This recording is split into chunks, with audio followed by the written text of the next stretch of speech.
Gonna find the tank room here. Looks like that's the only way down from here. You need to get rid of those guards. See that door just shut instantaneously? Man, how'd they get that one? Wait, Sid, you see that room over there? That's like a Star Wars level door almost. Skipping Dixon's dialogue skips the accompanying cutscene. Everyone in this bottom floor of the tank room will be shot and killed. Okay. So there's one guard up here on this catwalk. Hold on, let me turn on. There you go. Threat acquisition mode. What you're supposed to do is apply the razor prism to the junction box underneath this catwalk so that you can see through this camera, which for some reason is aimed directly at the keypad. Bad security practices. But we're not going to do that. Instead, we're going to Ace Ventura our way into this room right behind this guard. Okay? Here's intrusive dialogue because you're not supposed to be doing it. Sydney, do it the way we wanted you to do it. All right, here we go. Now I'm going to do it my way. Activate the Price is Right big wheel sounding alarm here. Okay. Hopefully you hit $1. All right. Elevator is called. We're going to take this elevator down to the depths of this bunker. You don't know what you're about to see down here. Best believe you are going to see them, such as, you know, surprise mechanics. Dead. Okay.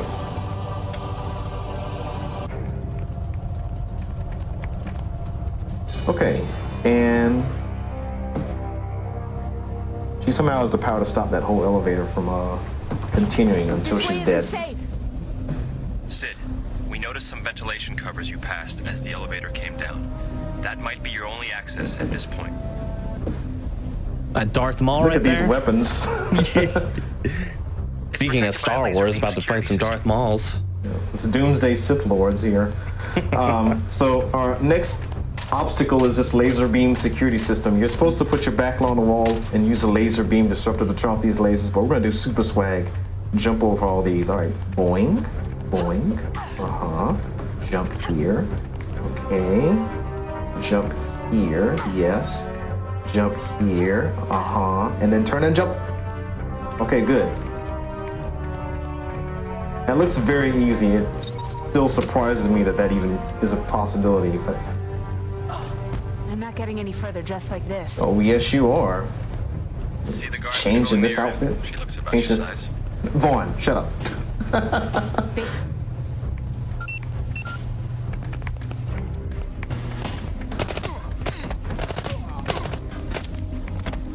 Okay. Get him down before they use the force on Look you. what I have. Look what I have. Woo! I've got the best weapon in the game. Let's go.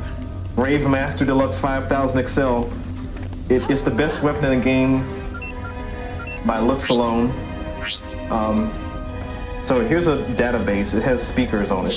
We're gonna hack into this and upload a bunch of songs, upload a bunch of terrible songs to Anna's Doomsday Winamp playlist. You know, ruin her Doomsday experience by messing up her music library. Wouldn't you hate to be in a Doomsday snare with bad music? Weaken her resolve. That's the plan here. Come on. Oh my gosh, wait, I'm lost. There it is. ADB. Same letters. Same Almost. letters. Just out of order. Just out of order. Almost dabbed again. Alright, so we hack into this. We hack into the... Oops. I'll do this again. And once you hack into this, 3 guards will spawn at varying success rates. As you can see, it looks like only 2 of them have spawned. Okay, nope, he's here. Okay. Alright, good. He's dead. You gotta kill all 3 of them before this door magically opens. And over here we find Sloan. He's handcuffed into a machine which is forcibly extracting the diamond from him. We're going to rescue Sloan in hopes that he'll help us disable the Doomsday device. Okay, unfortunately, once we rescue Sloan, he's revealed he's not interested in disabling the Doomsday device. He's more interested in surviving it, so we're gonna beat some sense into him with the Rave Master Deluxe 5000 XL's 5000 combo. He is already dead. Just kidding, he's alive. But we did beat some sense into him.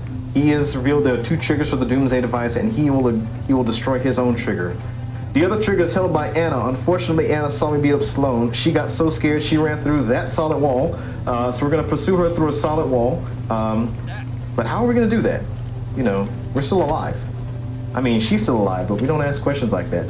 So we're gonna pursue Anna through a solid wall by using this tank. I'm a tank. Okay. The tank has successfully blown a hole into the wall, so now we can get through this solid wall.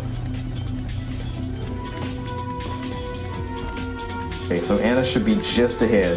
There's no escape, Anna. You're gonna get what's coming to you. Alright, so objective, beat Anna. With the Rave Master Lux 5000 excels 5000 combo, she is already dead. Fatal prod, there we go, she's dead. Alright. Important details will be given to you once I'm at a... Oh gosh. Good spot. Hold on. Just a second. Alright, let me just do this. Okay. Okay. Sid, you've done it. Now get out of there. Alright, so last time I left you, I was beating up Anna. She collapsed onto the ground, dead, but she was actually still alive.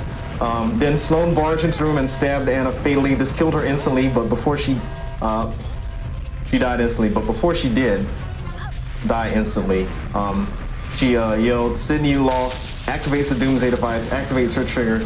So the Doomsday device was firing up. I got stuck in the room with the Doomsday device while it was firing up.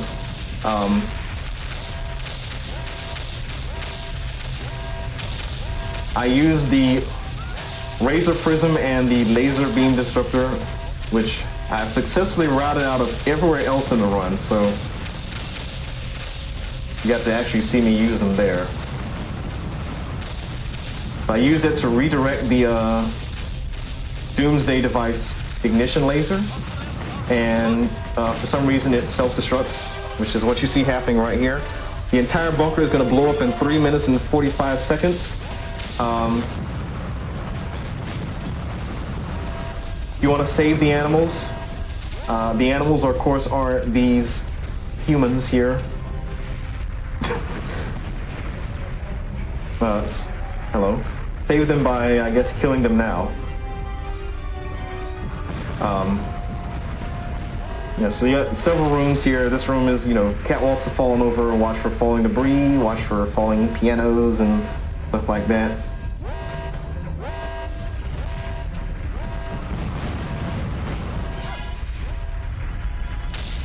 So in addition to the timer, the countdown timer, you hear all that electricity crackling and popping down there. If you look down, you'll see the death plasma floor. You'll see the death plasma floor. If that touches you, you die instantly. And it very slowly rises up this room. All these animals will be, will land on the death plasma floor. I don't know if they survive or not. We have to rename it to, you know, questionably dangerous plasma floor. That was a terrible roll there. Alright, so final hallway to victory. The locked door at the end. Get your lock picks out.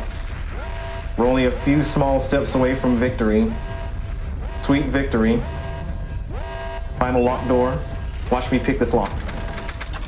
Look at there. And time in 3, 2, 1, bam. There we go. Ooh, well done. There we go. That's Alias. I may have died a few times there, but you know, such is fine when you're doing a speed run. You gotta take risks. And sometimes you just die regardless. Right. So yeah, we made it out of the bunker. Here's Vaughn with his helicopter. Now, why was Vaughn here in his helicopter? Here to save the day, I guess.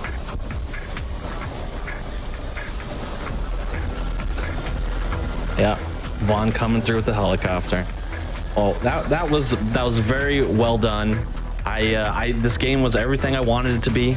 So when I saw you run it, I knew it had to be on the show. It was perfect. You have any shout outs, plugs, anything you want to tell the people about? Nope. Have fun. Have a great day. Yeah, for sure. If I wanted to tell a little funny story I had about the first time I knew about Ice Plug, actually, if that's all right. So when I first started speedrunning, I was interested, like a lot of speedrunners are, because of GDQ and stuff. So I wanted to get involved with marathons. I wanted to be able to find marathons easily. And I was having trouble, you know, beyond just like searching marathons. And I came across this Twitter account who regularly tweeted out regular marathon submission periods and when they were open and when they were closing, when marathons were running and not. And it just so happened to be Ice Plug's Twitter account. And it's just a really good resource for people who are looking to submit to marathons, all kinds of, you know, charity events or just for fun marathons, whatever the case may be.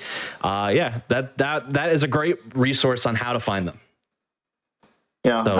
I tweet out marathons because I believe that marathons are the best place to find carve out an identity for yourself in the community, or you want to contribute to something bigger. Lots of marathons give to charity, and there's marathons in many different languages. So there's pretty much a place for everyone within the marathon community, if you want to call it that. Yes. So that's why I tweet the way that I do. Yeah, and it's just such a great resource. So thank you for doing that, because I still use it to this day. So very, very good. I appreciate that a lot. You're welcome. Well, if there's nothing else, we're going to take a quick little break here. So go ahead, stretch, get your brooms out if you want to do some like twisty twirly tricks or whatever. Practice while we wait, and we're going to get set up for the next run in the meantime. So enjoy your break, and we'll see you all here in a few moments.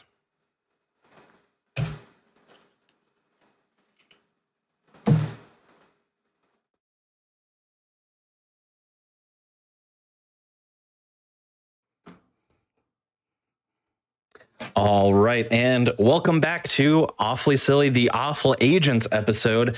Before we jump into our next game, just a couple of reminders that I want to throw your way.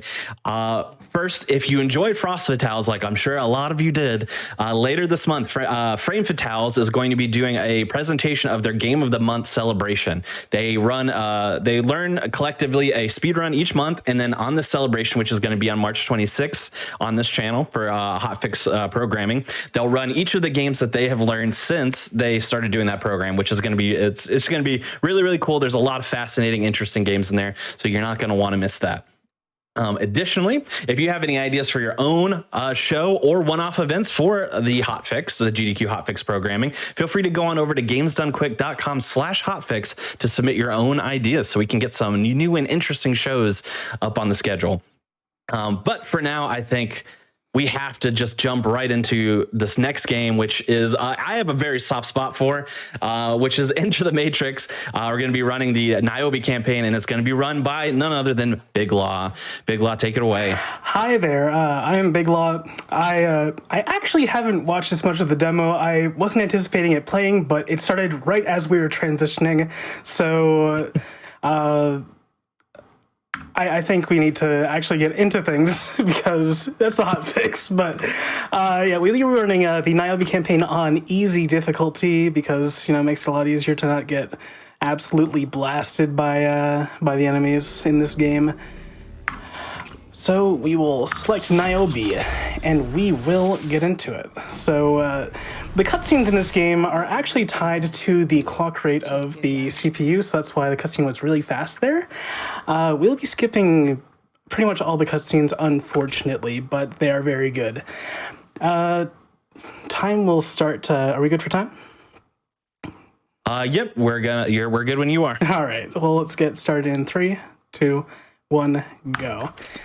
All right, so starting off here, we are playing as Niobe, and we're going into the post office because we need to intercept a package of sorts. So we'll just start off by, we just start blasting and get the guy to unlock this door here so we can get deeper into the post office. So.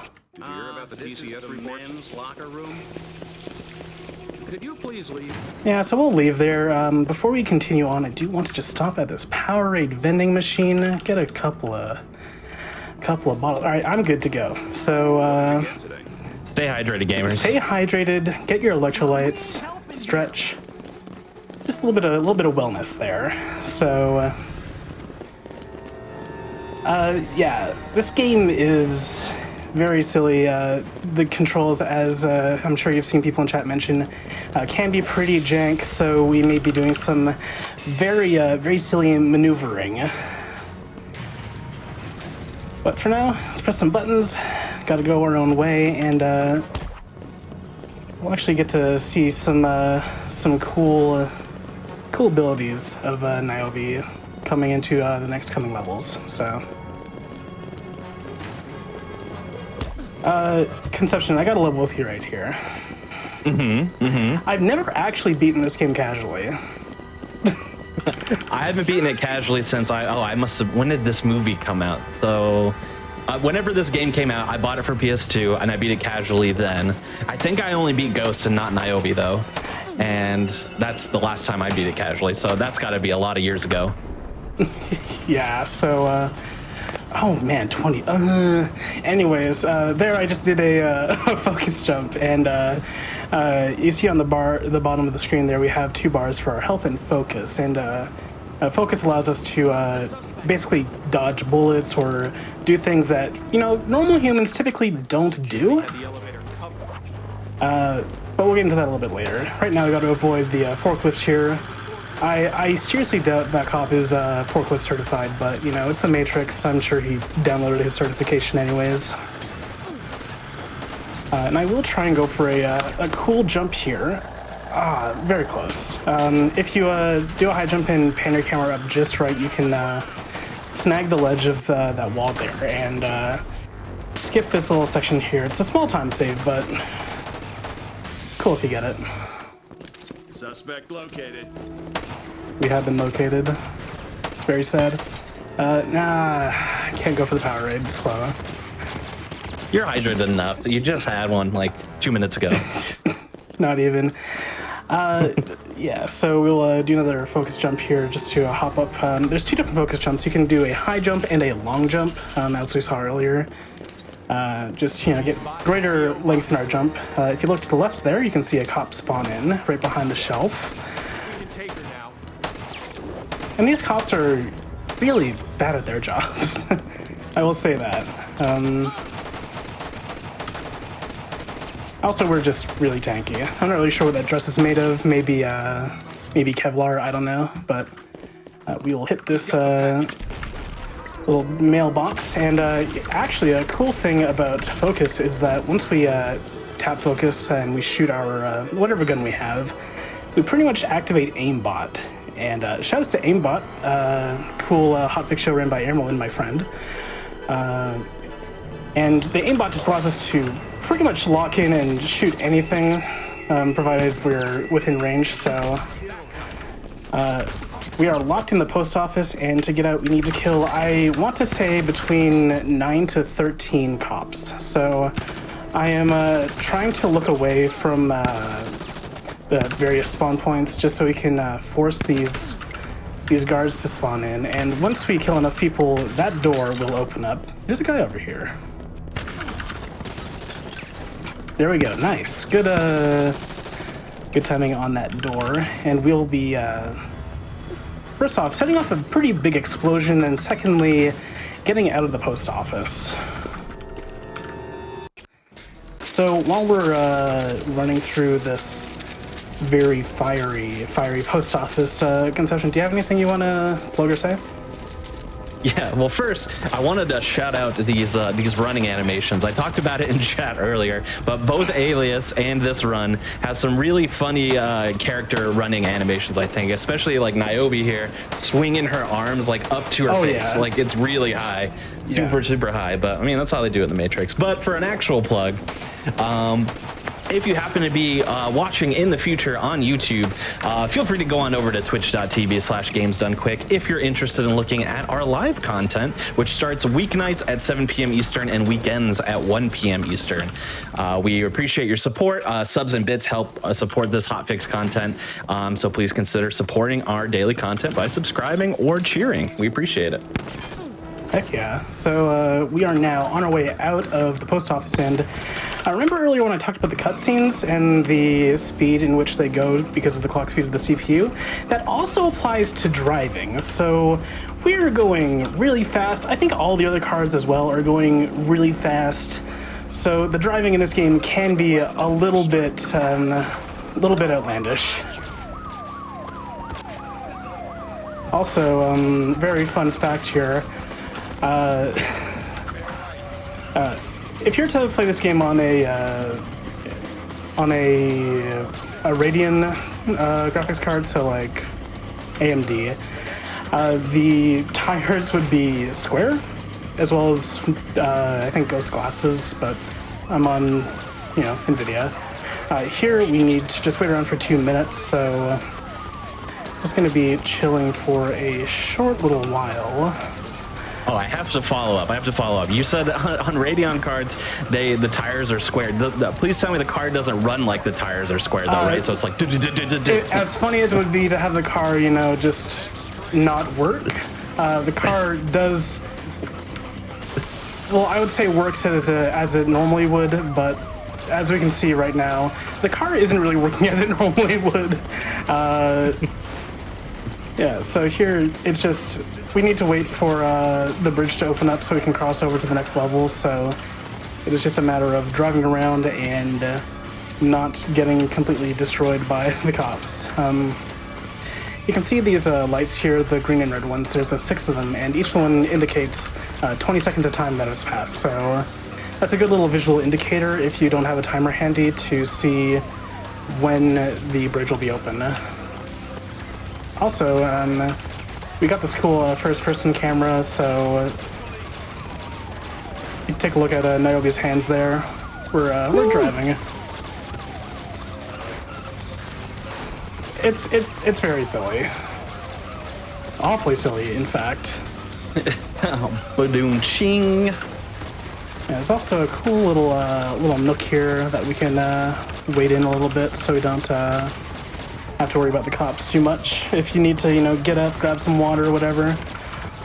But I will just swing on back to the bridge, because normally I consult my live split, so I can just have a reference as to when I need to be back at the bridge. But I didn't turn on my live split for this run. But we are just about done anyways, so that's good timing.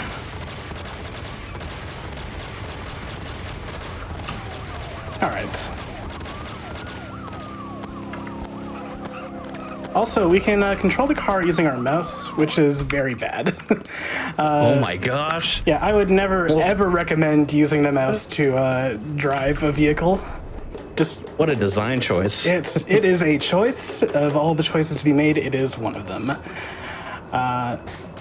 So now we are making our way to the hard line so we can get in contact with Sparks, but while we're talking, unfortunately, there is an agent. So we ideally don't want to get killed by an agent because agents are bad. So we're going to run away because we can do that. There's just a lot of navigation, trying to just optimize our movement with Niobe's weird way of running. Like she you kind of like tilt. Yeah, she really leans into it. Yeah. Yeah, just pop those focus jumps. Make sure that we don't spend too much time climbing ladders, because as much of a thrill as it is, Snake Eater, it's better to be up in the up high on the ladder. Also, the only way to really kill agents effectively is to use explosives, and we don't really have access to those regularly, so we'll not see us killing many agents in this run. But we can definitely make our way up here. A little bit low, that's fine. Climb up this ladder, make it to the hard line finally, and we will, a little bit of driving. We will go to the airport now. And I think this level features one of my favorite interactions in gaming, so just get ready for this. Oh, I know what's coming. Yeah. I've seen this before. So there's this man. Please, don't shoot me. He begs us, please, do not shoot me. We have to shoot him. If we didn't have to, I wouldn't. But we must gun this man down because otherwise he'll press the button we just pressed and we have to run all the way back here in order to press it again. So it is a sad, sad day to be a button operator in an airport. Oh man. Yeah. So right now here is a very good game design choice in my opinion. So if you are next to that pipe the moment it blows, you will just get absolutely wrecked and you will die. So you gotta just wait for just about a second before they start, or after they start blasting, so you don't get completely destroyed. And remember earlier when I was talking about agents and stuff? Well, we may just have a choice encounter with one soon. So I'll show you how we can handle agents and deal with them, because it's the Matrix. We're gonna run into agents. It's bound to happen. So here we find the agent, and we have a new tip on the left or the right to run faster. So I actually did some investigation into this new tip to run faster. And the tip is actually just to use focus, but when you're running in focus, you actually run a lot slower. So their suggestion for you to run faster ends up being slower than just running normally. So we'll make our way through this corridor here, where these cops simply have the worst aim. And yeah, I just run faster. Forehead is basically what Sparks is telling me to do. Yeah, have you tried playing the game faster to PB or? Oh, why didn't I think of that? Put that in your guide for next time. Yeah, I'll be sure to make a note of that. Put it on a sticky note. So as this wasn't actually mentioned before, but I did have you can see on screen there is a warning for flashing lights, and the reasoning for that is we may be in places where we have a lot of enemies shooting at us, and when we flash our focus, we're less likely to be hit. So if I end up flashing, then you're aware of that.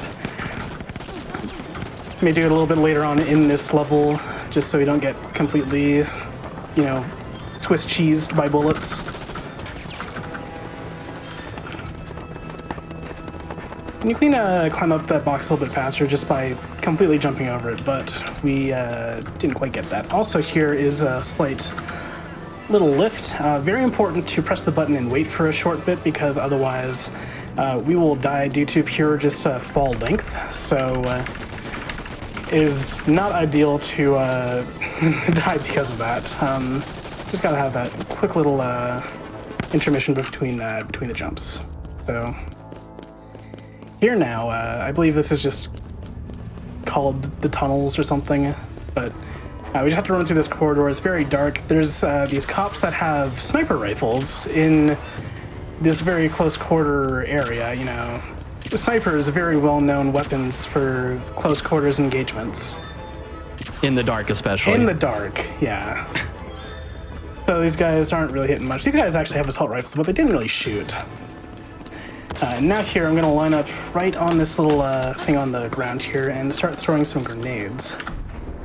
And here, I was a little bit ahead of that, I will admit. I will try that once more. I'm actually a little bit low on health because this guy is blasting me, so I'm gonna run over to this canister and then just do some cool kung fu and blow up so I can show off this cool trick. It's a very small time save, but it's a cool one nonetheless, and I want to show it off. If I don't get it this try, then I'll play the game normally, but I will blow myself up with these 2 stun grenades, get launched up into the air, and then sweep my mouse over here to basically wiggle onto the catwalk and make our way up to talk to Vector. But as cool as of a trick that is, it actually saves about like 7 or 8 seconds, so it's a little bit slower, but I'm usually pretty consistent at that trick. Now, we're with Axel in the airplane. And we want to jump out of this airplane, so gotta deal with some cops here real quick. Just kind of kick that guy, no big deal. And we'll grab those parachutes. Alright, grab the parachutes, get back to Axel. And amongst all this cargo, we actually have, an agent trouble. So we'll press a button here. No big deal, he kind of punched me. We'll do a bit of a roundhouse dance with him because he can't kick me. Do a quick kick, have a stumble. We need to do that stumble in order to actually kill him, so we'll just do another roundhouse dance and then kick him off the airplane. Easy peasy. Just how they did in the movies. Roundhouse dance to kick off the plane. Exactly. Like, I don't remember when Neo was supposed to do the do-si-do, but the Wachowskis had that written out, but they put it in the video games, so I'm very happy about it. Now we are in the sewer, and we're gonna encounter Ballard. Also, this sewer is absolutely ginormous. Like, I commend the Matrix for their infrastructure here. Like, this sewer is massive.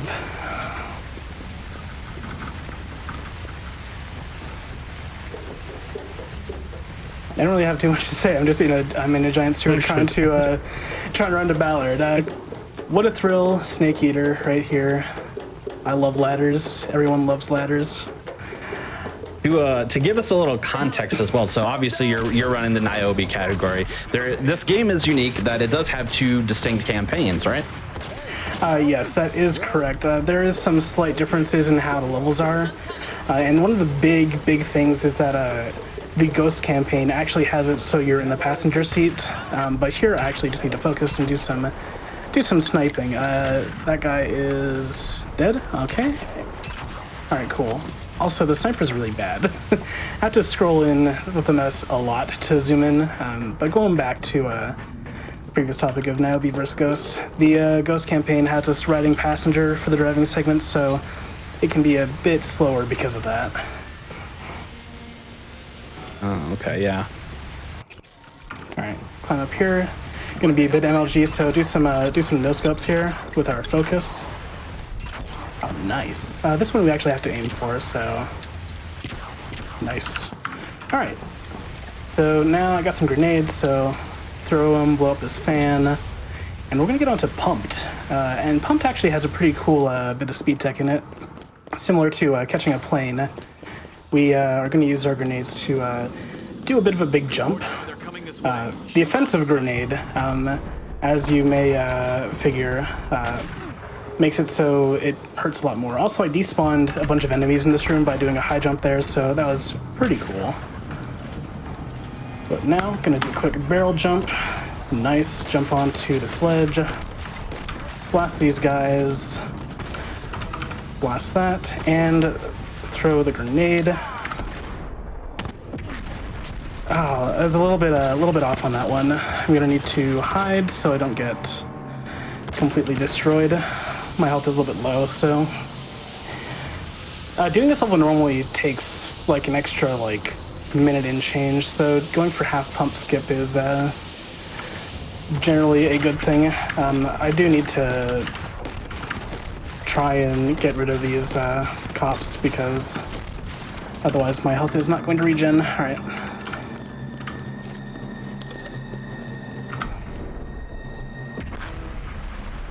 That's a little bit too low. I need to back off that.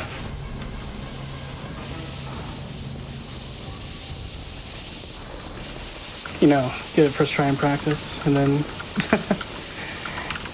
a tale as old as time in speedrunning, really, but someone should make that song. Tale as old as time. All right. Something about GDQ luck. Yeah, this is excellent though. This is enough height to make it over the blown up pipe. So make our way over to the end level. Everything is going to be great. So now we have Ice and Corrupt. I didn't mean to enter melee combat, but you know, why not? I guess. Usually faster just to blast them with the shotgun here. Also, hello? Domo arigato? Where are you? You shoot a guy with a shotgun, you expect him to die.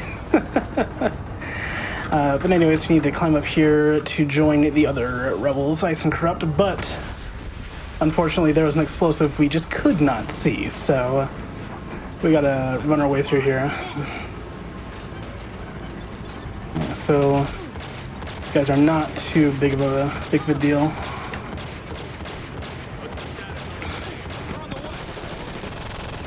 Alright, so this section can actually be a little bit tricky, because if we're not fast enough, Ice and Corrupt will just get absolutely owned by the NPCs, so we need to blast this thing so we can make it through a airway. So here it is.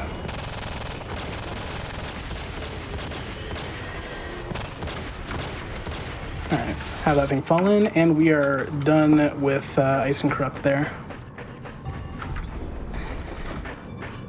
All right, so we were supposed to do some cool stealthy takedown there, but we really don't want to bother with that because that's slow. Also, we gotta wait right here because having the build up. All right.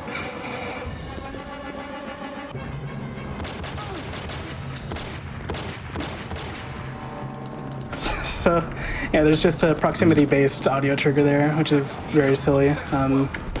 I was like, what am I even watching right now? Yeah, you didn't really get that because you you're watching my screen. For those behind the scenes, I'm streaming my desktop to Conception so you can see what's going on. Because I normally stream the application, but Discord just doesn't detect Into the Matrix at all. Neither does Windows really, but that's another story. Anyways. Made it through there, a little bit low in health, but we're still good. We need to catch up with Worm, and it's going to be a pretty difficult encounter here, so run up behind these cops, and then I throw a grenade. Alright, good job. Well done. Worm needs a one hand in the chat, if you would oblige.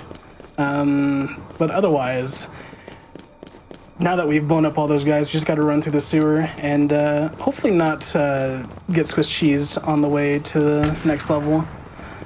This is a bit of a spooky moment. Particularly over here, there's just a huge gaggle of guards, and they all want to make sure I don't get through, so... I hope gaggle is the actual plural of guards, you know, like a group of guards, a gaggle of guards. It's like a gaggle of geese. Yeah. They won't attack you anyways, so like, it's kind of the same thing. I have a pug, and a group of pugs is called a grumble of pugs, and I think that's appropriate. I love that. I love pugs. Yes.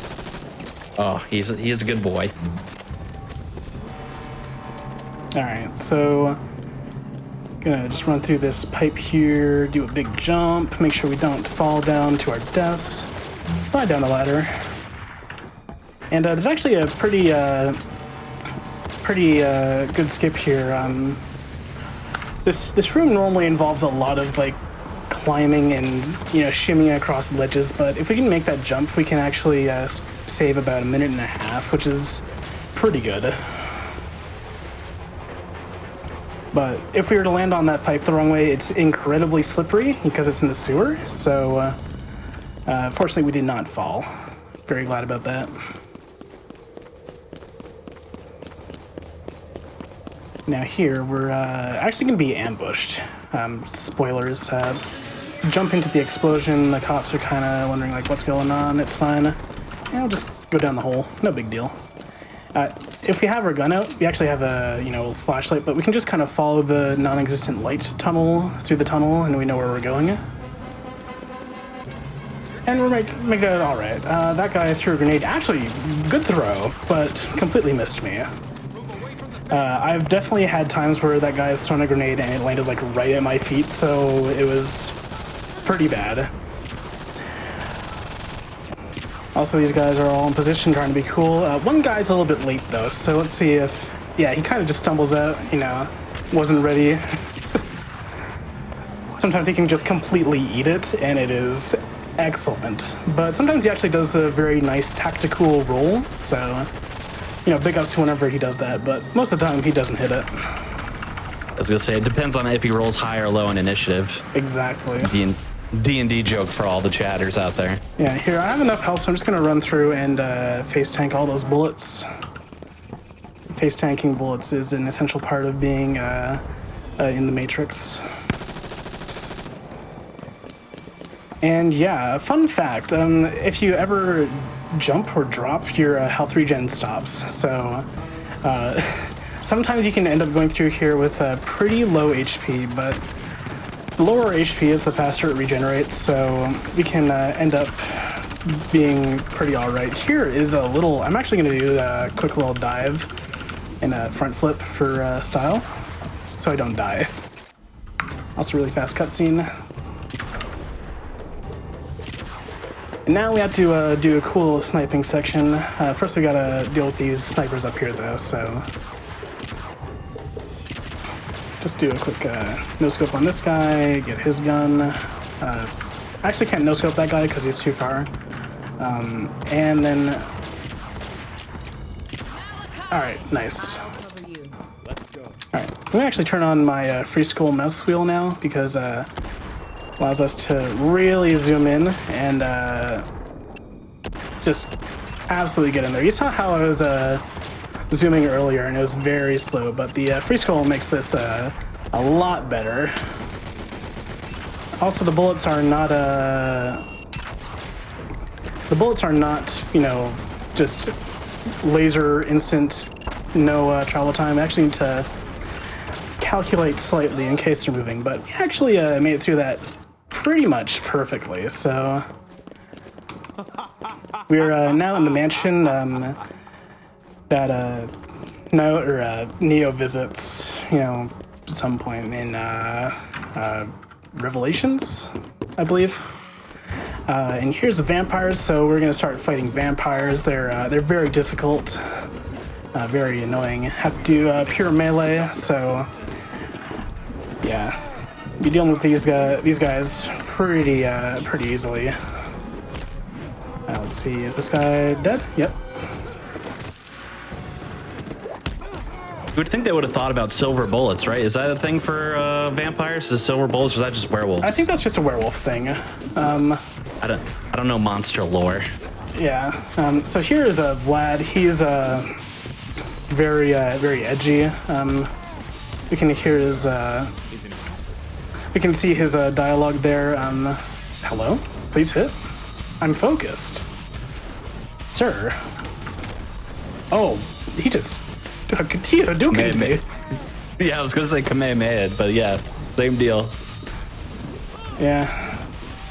You pretty much have to be in focus whenever you're fighting this guy, or else you will just get thrown around silly. It's awfully silly, in fact, but we should be good here. All right, so we fight him here, but we can't kill him. Be sure to read the subtitles. Snickering, chuckling, etc. All right, cool. There's a very small chance that you can just softlock on after beating Vlad, and you have to wait for the cutscene to play out. It can take really, really long, but it's very rare. Here, I'll just grab some stuff. Got a crossbow. No, I'm so sorry. You can use crossbows on these vampires and kill them in one shot. But I do want to save one just for after the Vlad fight, so here we just we want to try and keep Vlad closer to the entrance of the room because yeah, that's where the end of the level goes, so just do these combos and really just mess up his day.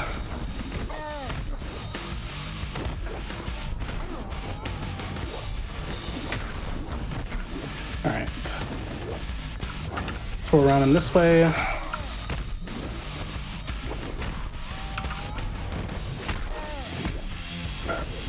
Alright, that should be the last hit. Alright. Vlad is gone, and we can move on. And again, Niobe with the drip. I'm not even sure what this dress is. It's, or this outfit really, it's something. Yeah, it's like, it's a pantsuit and a coat, right? I think so. I can't look in front of me. The game prevents you from checking out the full drip. Yeah, so there we actually use our crossbow and make sure we drop it before we answer the phone in that office because it gives us another fully loaded crossbow and allows us to deal with those werewolves real quick. Also, there's werewolves, vampires and werewolves. Jump into the audience real quick just so we can spawn in this guy. Need to kill him in order to progress. All right. And that guy runs out of the closet there, but we don't really need to fight him, so we'll just run over to the door and call it a day. Now, everyone, please get ready for the fastest level in existence known to man. So, all right, and there we go. It's over. Woo! All right, so here we need to fight Cujo to progress and save Ghost because he's locked in the dungeon. So we speed up these baddies. You know, the vampires, they're nothing spectacular. But Cujo is a particularly nasty boss because normally he's fought in 2 phases, and we can do a 1 cycle, but missing the 1 cycle can lose over 40 seconds. So let us try and just wombo combo Cujo here.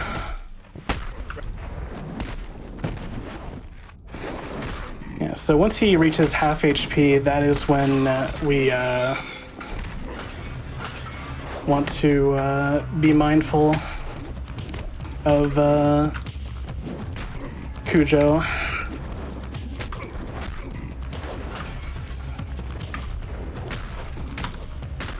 All right, nice, we got it. Yeah, looks like Cujo got his pants at the same store Niobe got her outfit. Honestly. But yeah, I was trying to time my my hits there just so I was able to just combo Cujo and have him not actually keep his feet on the ground. So it is very good to get that. Now we have Ghost, so we are gonna make our way out of the catacombs. His eyeballs got stolen. It's pretty sad, honestly. But there's the twins here, so we're gonna quickly just do a quick little bit of fighting here. Oh man, I don't like going into the that close quarters combat sort of camera where it's, you know, sort of like the arena. You know what I'm talking about. But it's just a lot easier to get him stuck on the prisoners when we're in that free state outside of the fight. So we can get just pretty much a 1 kick on the twins, but it's a little bit difficult. Anyways, we are now back to everyone's favorite thing, driving. So we're driving really fast in this big clunky car. It is wonderful. Hopefully, you saw the ghost of a taillight there. Right. Oh my lord. This is... The driving is, I will say it is something else. As we saw before, it truly is awful. Also, you may be wondering how I'm controlling this when I'm using a keyboard or a controller. I'm not. I'm using WASD. So you'll see me just kind of do this wiggle back and forth. Because that's the closest thing we can get to driving straight. Yeah, it's kind of like in movies and TV shows where people mimic driving and they kind of just move their hands up and down on the side, right? It's what you're just doing that IRL in this game. IRL in a video game, exactly. Which is already about a computer simulation, so. All right. So now we are on the freeway and we have to make our way to Morpheus.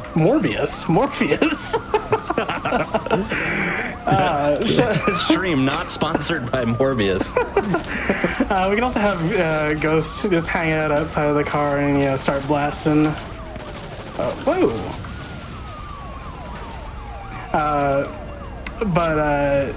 So we're driving on the freeway, and if you watch the movie, avoid the freeway. We got agents up the butt, and we were just driving. That car just disappeared. I also implore people to pay attention to the billboards as we drive by them. Maximize your performance with the Pentium 4, that very new chip that everyone is using, the Pentium 4. You should watch TV. There's one that's just beef, I believe. It's just a cow. Beef? Yeah. Ozzy's Oranges. That's like an okay one. I think that one before Ozzy's Oranges said 55 and stay alive. Yeah, one says drive carefully. So yeah, you're going a little faster than that, I think. One.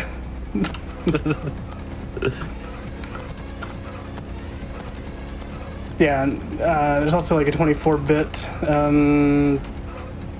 I don't know. Nothing's 24-bit nowadays. It just goes to show how old this game is. It's just advertising like the Pentium 4, Powerade, like the old Powerade. Yeah, cops. I think this is. Talk to Spark. Awesome. And then the end of the level should be coming up relatively soon. And I just want everyone to get ready to brace yourselves because, okay, do you mind? When you saw the driving earlier, you thought, that was pretty fast. Well, what if we just went faster? What if we went a lot faster? Like, really fast. So, normally this section takes like 4 or 5 minutes casually.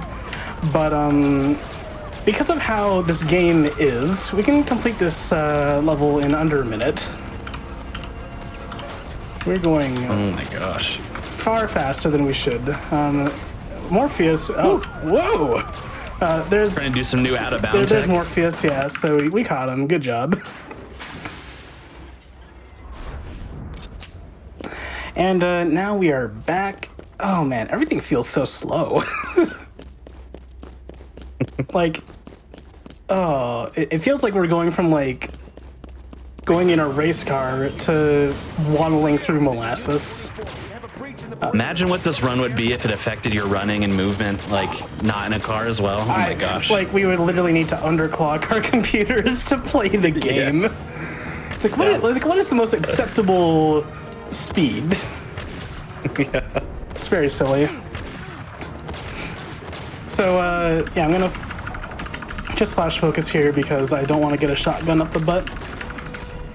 Generally not ideal to have that happen while you're attempting. That climbing animation is so silly. Oh man, I love this game. It's so bad. Here we have to do a high jump so we don't get sniped. So we have to normally wait for Ghost to take out the lights, but we can just jump and be fine. Oh, speaking of jumps, we'll jump over here and then a guy falls, but it was so fast we couldn't even see it.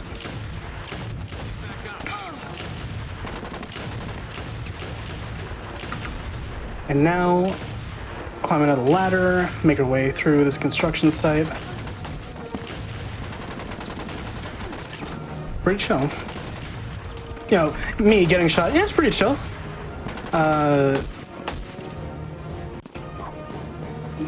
Yeah, a lot of this game is just avoiding getting shot and just trying to make the most of your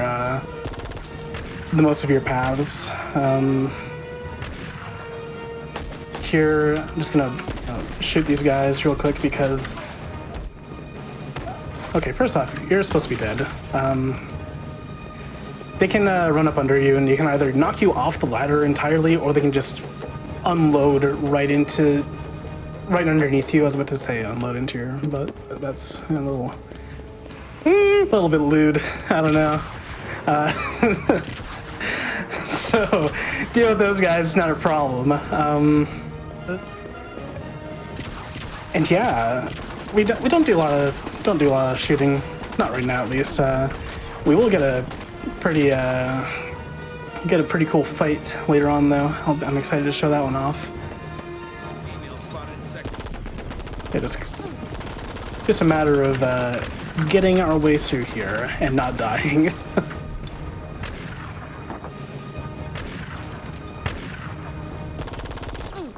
Ow, rude. Alright, so now we're on nuclear shipping, and this is the start of probably one of the most tense moments of the run, going through the transformer field and just trying not to get, absolutely decimated, because we'll have to focus, or we'll have to, balance using our focus and just not getting shot, and trying to make close encounters with the cops. Also, hold on. No, the power ray machine! Oh.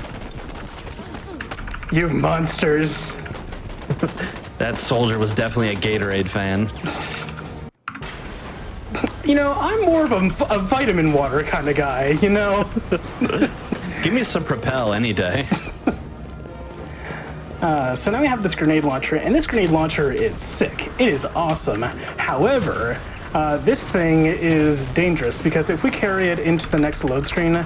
Oh man, my health's real low. If we carry it into the next proper load screen, we will actually crash. So I need to use all the ammunition before I move on. So here is the transformer field, and like I said before, this is a pretty tense area because we need to get close enough to these SWAT where they try and just butt us with or elbow us with the butt of their gun, but we just don't want to get hit. There's only so much health, and trying to get these guys to swing at us is generally a good way of making it so they don't shoot at us. So just got to follow the right paths to not get blasted by these baddies. And that's him generally, pretty all right at closing the distance and try not to get smacked. Don't mind that I just got smacked back there. It's fine.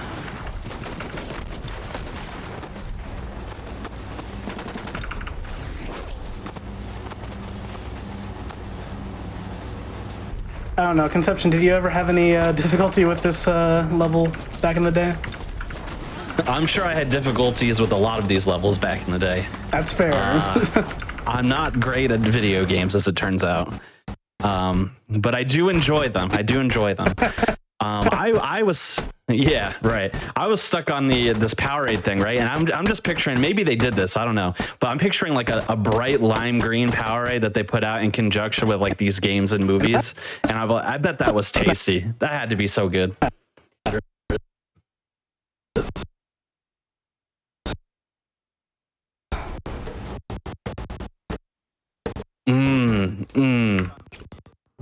Oh man, that sounds delightful. And if they didn't do it, that's a missed opportunity. Feel free to reach out to me from the past.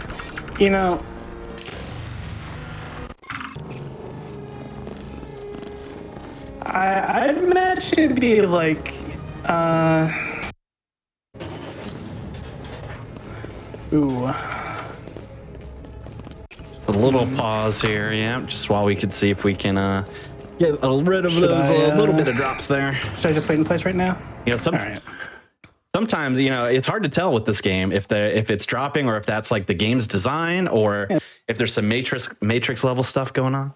Yeah, I'm gonna take a look at my OBS, and it appears to be stable now, but there was a moment of terror, a moment of horror, but I think we're good now.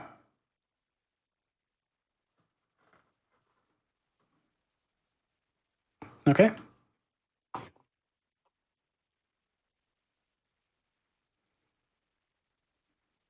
All right. Well, yep.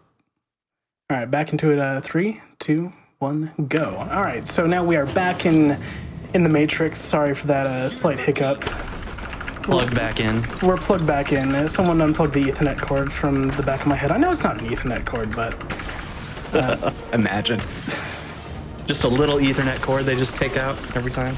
yeah. So just got to run through those guards. No big deal. And we actually need to plant the bomb. It actually ties into the movie. You know, had to knock out the power so Neo could get into the the back rooms, whatever. Go, go, go! So let us plant that bomb. Make our way over here. Just keeping an eye on my OBS, making sure nothing's going catastrophically wrong, but we seem to be good.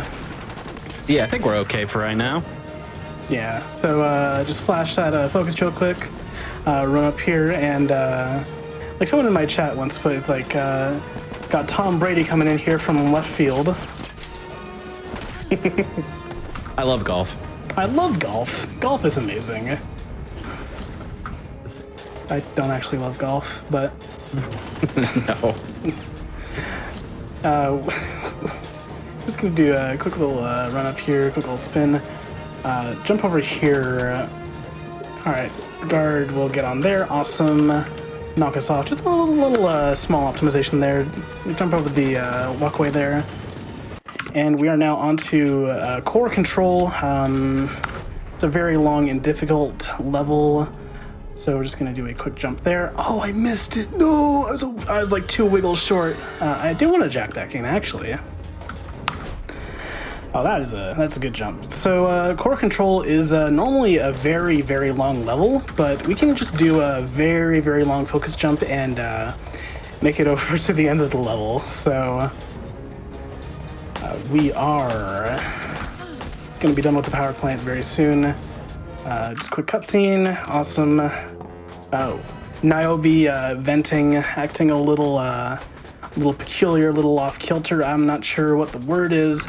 But now that we've dropped down there, there's an agent, so we're gonna run away from the agent and get into this elevator. Chat, I need one hand in the chat because I'm doing this with one hand. We're finishing this level off. It's very difficult, very arduous. Do a front flip into the end of the level. Here's Seraph. We actually don't really want to fight Seraph. So I'm gonna go into the corner and just mash E.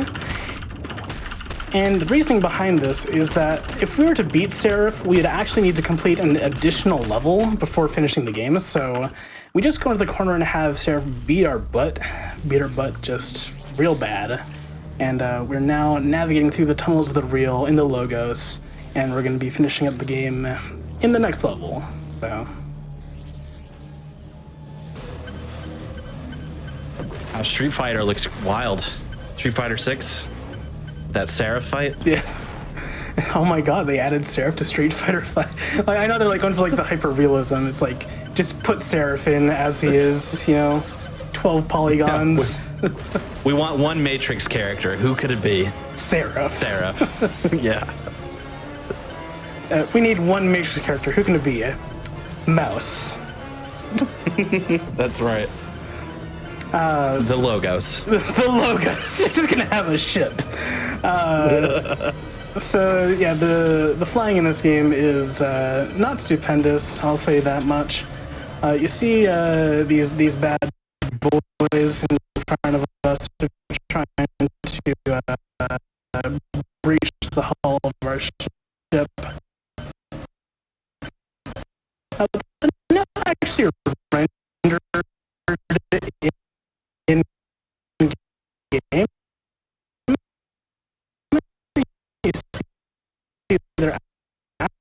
The Matrix is too strong, the influence.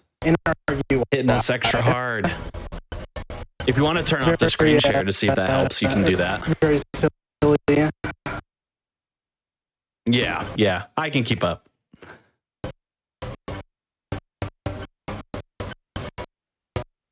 No, probably not, but just spitballing here.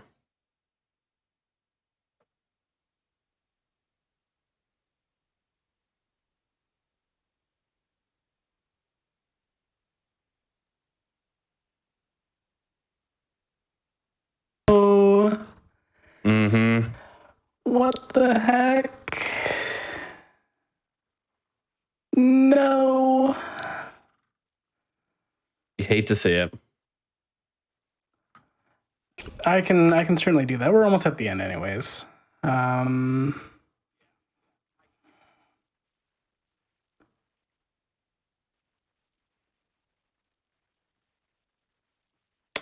We're getting there. We're getting there. I think is it coming back? No, it's still a little glitch in the matrix there. Well, we can look at tips. Oh, hold on. Things appear to be green. Things looking good. Okay. OBS, you being kind to me? You being good?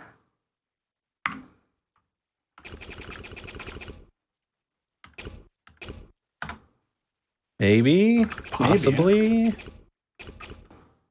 Potentially. My bitrate seems to be holding right now, which is good, but waiting on a go ahead. We're so close. So close to the end. Can it hold out a couple more minutes at least? Oh. Yep. All right. 3, 2, 1, go.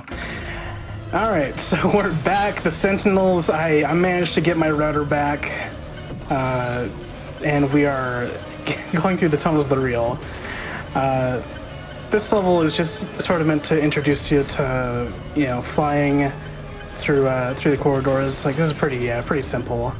But now we're in the rabbit hole, and this is where things get real funky, because we got real tight corridors, and I like to call this section motion sickness simulator, because boy howdy, this is not fun. Ideally, we want to try and find as many straightaways as possible, like this, so we can navigate through the tunnels as fast as possible. Sometimes, though, we just get caught up in the walls, which is not fun.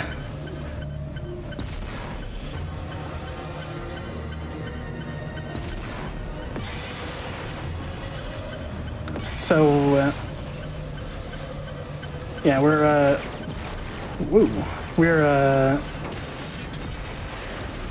just trying to make it to a safe spot so we can, I'm trying to lore dump, but I don't really know the lore because I skip all the cutscenes. I know that we're being chased by Sentinels, and eventually we just need to blast an EMP to get them off our butts. Yeah, just navigate through the tunnels. All the tunnels will lead to the end of the game, but they all diverge into, I think, like 3 separate micro tunnels, basically. They all reconvene though, and as long as you're following the arrow in the top vaguely, you're gonna be going the right way. So there's no real way to get super lost, which is very nice. I'll give the level that. It is nice to have it be almost impossible to get lost, but you can still get caught up on walls, and it can be very confusing to navigate. There is a good indicator, though, in the game to dictate whether or not you're actually making progress. This cutscene, good timing on that, and that shows that we are about 2/3 of the way through this level. So.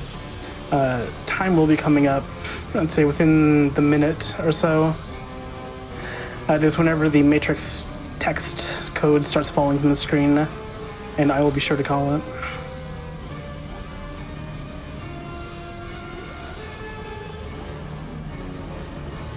Alright, make this straight away. I'm feeling actually pretty good about this one. Those straightaways generally mean you're going towards like a giant tower, where the end of the game is, so.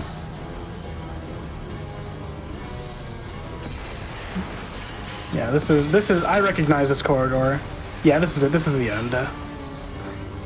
And time. Really fast cutscene. So fast. So fast. And yeah, that's Enter the Matrix. we'll just watch this cool little cutscene that happens after the game. But I got a feeling it's gonna be one hell of a ride. This game released after the second Matrix movie, but before the third. So this includes a promo for the third movie in the Matrix trilogy. There's Matrix Revolutions. Matrix Revolutions, yes, and it's got that great FMV quality. It is chef's kiss, so good. And yeah, that's Enter the Matrix. You can go to speedrun.com/ETM and you can join the Discord. It's been very recently revamped, so it's cool little community. It's not like super active, but there's still people around who can field your questions, whatever you want to know. It's a fun, silly game to play around with. Conception, do you have anything you want to say? Yeah, well, a few things. First, thank you so much for being a part of our Awful Agents episode. I think it was a perfect game to demonstrate. I did have, like I said, I have a soft spot for this game, but I also know what it is in the year 2022. So it definitely fits the theme. Few announcements on our way out before we get ready for our next show, which is going to be That's Never Happened Before, featuring some Sonic 06. If you are interested, starting tomorrow at 7 p.m. Eastern as well, we have Random Number Generation. That's a show that features randomizers and randomized adjacent content. They're going to be featuring some Castlevania runs, so that's going to be pretty interesting to watch. Definitely come on by for that. If you happen to have your own ideas for hotfix shows or one-off events or anything like that, feel free to go on over to gamesdonequick.com/hotfix to submit your own ideas, because we'd love to see some new content here on the GDQ channel. And last but not least, if you enjoy Frost Fatales that just got finished early last week, we have an event later on this month, the Frame Fatales Game of the Month celebration, which is going to be held on March 26th. As a part of Hotfix programming. Basically, the Frame Fatales group has a speedrun that they learn every month together as a group, and they're going to be featuring all of the games they have learned so far as a special demonstration for that. So come on by. It's going to be a really good time, and we hope to see you there. But other than that, everyone stay tuned. Like I said, we got That's Never Happened Before coming on next after this. So don't go away. We're going to have a little break before we get there, and then we'll see you in a few.